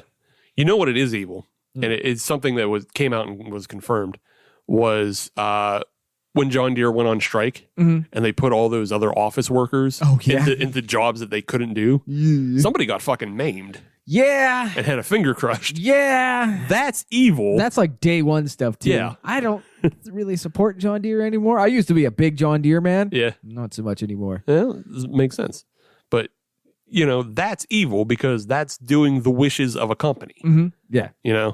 Who gives a shit what a company wants? It's about what your health wants. Right. So, yeah. Look out for number one. So, yeah, there are performative people doing dry January, or there are just some people who just need to fucking detox. Which is fine. Which is fine, yeah, because the holidays are fucking crazy for some people. Yeah, it's just constant. Yeah, it's just constant hard drinking, and you don't want it to form a bad habit. No. Clean break. Need a clean break once in a while. Take a clean break, a weekend, you go, ooh, getting a little rowdy. Gotta calm down. Yeah, exactly. Exactly. So no, I don't hate on dry January. You want to do it? Do it. If you don't, that's fine too. Yeah. But it is not evil. No, it's not evil. No, I'm sorry. Incorrect. It would be evil if it was promoted by something else. Like if it was something that was trying to destroy other businesses. Mm-hmm. You know what I'm saying? But like dry January basically is an internal thing within the drinking community. Say if it was developed by like La Croix. Yeah, if it was developed by La Croix or like just, I don't know, like Joel Osteen's mega church or something. Mm-hmm. Like that's being evil because they're trying to take business away for some other purpose, which is usually garnering their own business. Right. Yeah, I agree with that. But it wasn't. It was kind of organic as far as I know. Yeah, it's more or less organic, and it's just like I believe it's like an internal marketing thing to make alcohol look less evil on its own. Right. Because alcohol is a drug. Let's not forget that. It is. Yes, it is. So if they can market things outward to make, drinking communities not look total shitty. Right. Of like, Yeah, a lot of people drink, but they take at least 1 month off. It's okay to not do this every day. Yeah. Yeah. So our next question, and this comes from the beer subreddit once again, and this username is way too apropos for this. I'm pretty sure it's marketing, but I'm gonna go with it anyways. But this comes from the Montana Brewery Shop. Okay. And their question is, what is your favorite piece of brewery swag? So this is like, it's not necessarily marketing, but it's market research. Yes. So yeah, they want to know what people love, so they too can produce what people love. Yes. What is my favorite piece of brewery swag? I don't know. I just like hats because I'm fat and I'm big. Like, I'm a giant person, so like in all directions. Nobody, exactly. Up and out. So like nobody really produces good like wearable material for me. Mm-hmm. Even hats are fucking rough because I got a big head. So yeah, I'm looking at the snapback on your hat here. Yeah, you're running out of options. Yeah. I'm a 1 or a 2 kind of guy on a snapback. So So for me, there is one shirt that I picked up recently and I really like wearing from Necromancer. Yeah. Because I really like the artwork on it. Yeah. You know? Yeah. Anything with good artwork is fun. Yes. It's good artwork, and especially when it's artwork from somebody who has a connection to that brewery and is local as well. Right. And Necromancer's checking all those boxes. Yeah, it wasn't just made by a firm. Right. Yeah. So yeah, shout out to Necromancer. They have some of my best brewery swag. Cool. Yeah. I mean, I'd agree with it. I'd definitely buy their stuff if they had anything that fit me. And I had money for that kind of shit. But well, once we start getting that Blue Chew money or MeUndies or hey, Blue Chew. we'll hawk your shit. Yeah. I don't care. Everybody needs boner pills. People without boners, people who want boners, people who want better boners. How about NFT boners? No, because you can't touch them. Gross. Yeah. All right. The last one's from our beer. This comes from Zerbius, I believe is the name. Sure. Zerbius. And it's not really a question, but more of an inquiry, more of a statement, sort of a, hey, you do this for me. Recommend me a universal cooking beer. Oh. A beer that you can use for all of your cooking. Oh, all of your cooking. Yes. Now, as some may know, Steve, knows his way around the kitchen. A little bit. And he knows his way around beers and cooking with beers. And obviously with certain recipes, you're going to use certain types of beers. Yeah. But he's looking for his Highlander beer. I mean, honestly, it's really hard to just go outside of like light lager, because light lager works with it's so neutral. I hate to get into that just piss water, just water kind of debate, but it's the closest thing. It is. It's so close to just being water, and because it's macro produce, I wouldn't even get into like a light lager from a local brewery. You just stick with, macro light lager because the flavor profile is so neutralized to be accessible to everybody. Yes. It is meant to hit the top of the bell curve and then go down the sides. So things with other flavors is not, And there is something else to be said about the macro side of things is consistency. Yeah. You will always have the same beer, no matter where in the country you buy it. Yeah, that too. So if your recipe changes, it's because of you, not because of the beer. Right. You screwed up. Right. You added too much salt. I would say though that, other flavor profiles you can get into that would be not too harsh, like a Helles. Like Helles beers should be pretty easy to use. And I want to say ambers, but I don't think they're great for fish. They're just they're just dark enough to be too malty for some fishes. But, they could also be good for like fish fries. Oh, well, fish fries. You could. Yeah. For making a beer batter, that's fine. But I think if it's more of a direct contact. Okay. Yeah, I like the idea of going with a light lager especially on the macro side. when I looked at this question, my initial thought was a wheat beer, but then I realized that it's probably not going to be heavy enough to, get into some of your like your stews and stuff like that, where you typically would use a porter or a stout or something like that. Yeah. I think it would be, I don't want to say delicate, but I don't think it would have enough horsepower behind it to do anything worthwhile. Yeah, that's the thing is, like, if you're looking to impart flavor, you have to pick something that is for the dish. Correct. You're bringing up like stews, chilies. Those are all served really great by darker beers. Right. By like Belgian triples. You can put some, extra funk on your chili if you need to. Which, I mean, it might not be the worst idea, because depending on what you're putting into your chili, you could be, making a little bit of a funky chili with like some funky cheese in there, and you match it with the beer that goes into it. I might be making chili this weekend now. Yeah, see? But also like stouts and porters go for that. But then like lighter dishes for, again, back to fish, like a wheat beer would be fine. It would. If you can find a clovey Hefeweizen. Oh, they're out there. Yeah. Well, I mean, I'm not suggesting a banana Hefeweizen, but a clovey Hefeweizen for your fish, for like a white fish. Yeah. Yeah. Yeah. But I think we have to go with the macro. Yeah, you just go macro because it's the most neutral. And you don't care about wasting it. That too. It's not so bad. And wasting, of course, is a bit of a relative term. When I say waste, I mean not drink, because you're still using it, as it's supposed to be used, consumed. Mm-hmm. You're not just out there just watering your lawn with it. Right. Yeah. Yeah. You're not. Yeah. You're not just throwing it away, but it is. Yeah. It will not be missed as much. Correct. Yeah. Once it's out of the fridge, that's okay. Yeah. And if the recipe only calls for half a can, drink the other half. Yeah. Who cares? Yeah. That's an easy one to drink the other half. Yeah. Yeah. You don't have to be high and mighty about your beer on that one. Right. So that's how you play. Nobody asked you. Hell yeah. I think we won. I won. No, I won. Yeah, but then we both won, so. That's right. Team effort. Yeah. Go team us. Yeah. We have to come back to this beer.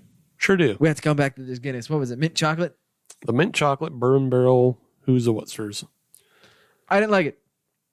I didn't love it. It was very important for me that I got to love it, but I didn't love it. Did you like it? Yeah, I like it. It's fine. It still like drinks like a 10% bourbon barrel aged stout. But my thing is, it's probably going lower on the list of like all the other bourbon barrel aged stouts that are out there.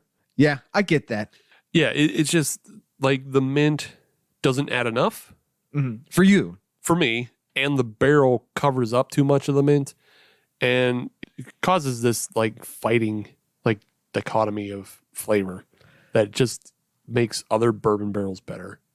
And I think part of the other side of that is, number one, I'm not a mint fan in my beer to begin with, but mint, and when especially you get into a hot barrel aged, yeah, that's both kind of a very pointed flavor. Yeah, and they are both fighting for that same space. Yeah, if one was mellow and one was pointed, it would work, but they're not. Yeah, and the other thing, it's just this triangle of flavors that don't work. Because if you think about it, mint julep. Yeah, yes. Mint julep is a proof that whiskey and mint go really well together. I do enjoy a good mint julep from time to time. Right. So it's proof that those flavors work, but then you're adding the chocolatiness of a stout is what comes into conflict with that flavor pairing working well. So you could, doesn't work. You could probably produce like a strong ale, that would be like mint and bourbon barrel aged. Okay, you could probably do that as like a strong ale and get like a mint julep. I know there's mint julep beers out there. Yeah. I think the one, I don't know if we've had it on the show, but the one that comes to mind, I believe, was by Flying Dog. Okay. But that wasn't barrel aged. It was just like they attempted they attempted the flavor. And good on them. Yeah. Because they had that cocktail series. Yes. Of a whole bunch of other ones. So yeah, it's just a matter of, I don't think this flavor triangle didn't work. That's fair. And for me, it was never going to work because it's mint chocolate. Right. No. I yeah, it just wasn't gonna work. Yeah. So I think it's time for us to go to the old what you call her, the old podium. The old podium. Dust that thing off. It's been a minute. Mm-hmm. I'll go first this time. Sure. No surprise what's going to be in the bronze medal position. There's mint chocolate by Guinness. Yeah, I had just talked about it.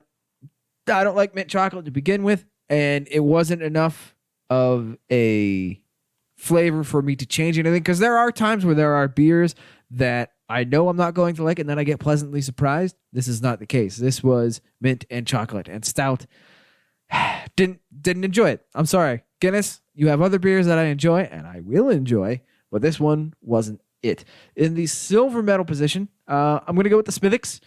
Good beer, right down the middle. Nice drinker. This will be a good one on March 17th. Have 2 or 3. It'll be okay. If you want to swap it out from a Guinness or a couple of cocktails if you're choosing, yeah, grab a Smithwick. It's still Irish. It's still okay. It's still Irish. It's still okay. In the context of St. Patrick's Day. I love that. I just love the idea of like that's old world propaganda. It's Irish, but it's okay. And a big difference. Oh my goodness. But in the gold medal position, I'm gonna go Southern Tier with their Irish cream stout. Yeah, I enjoyed this one. I liked what they did with that. It is not the end all be all, but I liked what they did with it. I liked that they, attempted it. Come July, I'm not going to like it. But right now, when there's still some snow on the ground and, kind of looking forward to not having snow on the ground, yeah, I liked it. I would drink it again. Yeah. There you go. Yeah. Steve, thoughts? Perhaps surprisingly, same. Okay. Yeah. All right. Yeah, the Guinness mint chocolate stout didn't hit what I wanted it to. And because it didn't have enough mint flavor and because it just probably shouldn't have been barrel aged. Mm-hmm. Like there was just a gimmick to charge more for it. Yeah, because of all that, it just came out not as enjoyable. You'd expect that one to win with me, but no. There's just other better bourbon barrel beers out there. Mm-hmm. There's other better mint beers out there. There's just a whole bunch of other better out there. Yeah. And so like my 2022 resolution, which do not hold me to because I can't be bothered to remember, is I'm going to try more often to recognize simple style beers as more of like a C grade. Like so the Smithwick is going to be silver, right? Mm-hmm. So it didn't do anything wrong. Right. But the mint chocolate did wrong. I see what you're saying. Okay. Yeah. So, yeah. Mint chocolate gets bronze and Smithwick gets silver just by keeping its hands at 10 and 2. It stayed in its lane. Yeah. It didn't do anything. It didn't try to go out of its way. Right. It wasn't shooting for gold. And so it gets silver by not trying to be... But that makes complete sense. Yeah, I understand exactly what you're saying. Yeah. I think a lot of people get what I'm saying. Mm-hmm. So, but yeah, Smithwick is a totally fine drinker. And it's just, something you can have whenever. It doesn't have to be St. Patrick's Day, but right. I am going to give gold, though, to the Southern Tier Irish Cream. I like this beer. I like a lot of the things that they attempt with this. I like the fact that the flavor profile does work. Mm-hmm. I wish there was a little bit more coffee. But otherwise, it smells like cheap Baileys, which is fine, And it has a nice creamy finish to it. It has a nice creamy flavor profile, and it achieves that while still being under 7% because it's only 5.8. So, like you can put a number of these down as long as that doesn't blow your palate up, right? So yeah, I think it's a wholly enjoyable beer, especially for the season. Buy a 6-pack, you can enjoy it throughout March. It's good. So yeah, I like what they did, and I like that they did something that wasn't a fucking 10%. You know, not everything in the stout realm has to go 12.5 and put you down for the night. Right. It didn't have to be a 10% nitro release 4-pack that you only can buy. Right. Not saying we don't enjoy those. No. Can and have. No, those are fine. It's just nice knowing that Southern Tier can do not that as well. Yes. Still. It's like, can you still do regular beer, guys? You can make beer that you can drink two of. Yeah, more or less. We can still do that more or less. So, yes, I'm glad to see that we're back on the same page here. Yeah, it all works out. With that, though, we'll be doing something else next week. We'll have a guest. We will. So we won't be on the same page. We'll just be drinking Catch as Catch Can. So stay tuned for that. But in the meantime, if you want to follow us on social media, all you have to do is search Hop Nation USA. That'll get you Twitter, Instagram, and Facebook. And if you want to listen to brand new episodes of the Hop Nation USA podcast every Friday, as you should, then search Hop Nation USA in your favorite podcatcher like Spotify, Pandora, Google Podcasts, Apple Podcasts, anything that starts in pod, ends in cast. We're on all of those. And if you're on any of those platforms that allow you to leave a 5-star review, please do, because we are a 6 gutter cat show, but they only let us use 5. And that's a bigger crime than me putting all of that NFT knowledge into Adam's brain and he has nowhere to do anything with it. I can't spit it back out. Yeah. I can't regurgitate it. I can't fucking do anything with it. I don't want to buy anything with it. It's just there now. Yeah. It's just a black spot in my brain that already has brain fog. Well, that's the thing. The fog had lifted, then you throw this trash bag in there. Right, yeah. The fog lifts and I shovel garbage in. You made all that space. I just don't get it. Yeah. Well, it's not for you to get. No, it's not. It's just for me to just be mad about and see the ill effects on the environment. Yes. Well, it's for everybody to be. Everybody should be mad about it, but we are a world of buffoons. So that's your bright spot for the evening. Hope you have a good day. Yeah. Hope you enjoy the rest of your weekend if you're listening on a Friday, as you should. But yeah, we'll be back next week. We'll have a guest. Talk some beer with a new person that we haven't had on the show before. That's something to look forward to. We good times. Looking forward to it. Yeah. And until then, don't buy NFTs.